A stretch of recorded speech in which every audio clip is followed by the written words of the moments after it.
Cheese na hindi kinamay ni Insan, chicken biryani na hindi minekos-mekos ni Insan. Ito ba ang hanap mo? Nasaan ba kasi ang pinakamasarap na Indian food dito sa Taiwan? Sa mga nagkalat na night market dito sa Taiwan meron akong nakainan na talaga naman patok sa panlasa ko. Kaya naman from Nancy Kaohsiung ay bumiyahe tayo dahil walang gutom sa nagkikrave.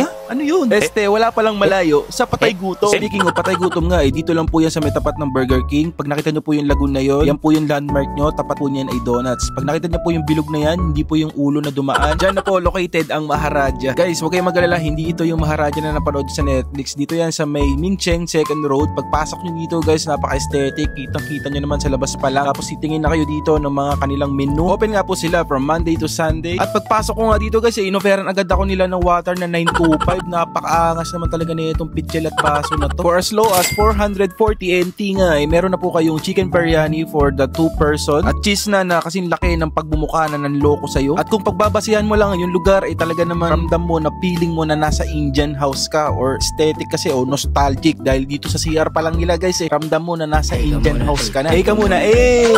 Speaking of na nga, wag na natin patagalin tong video na to at tikman na natin at husgahan na natin kung masarap ba talaga itong chicken biryani at cheese na to na nakahain sa lamesa ko. Dahil guys, first time ko makakatikim ng chicken biryani at cheese na to talaga naman sasabi ko na ito na ang pinakamasarap na natikmang kong Indian food sa panahon ngayon. Millennials ka, hindi ka Gen Z.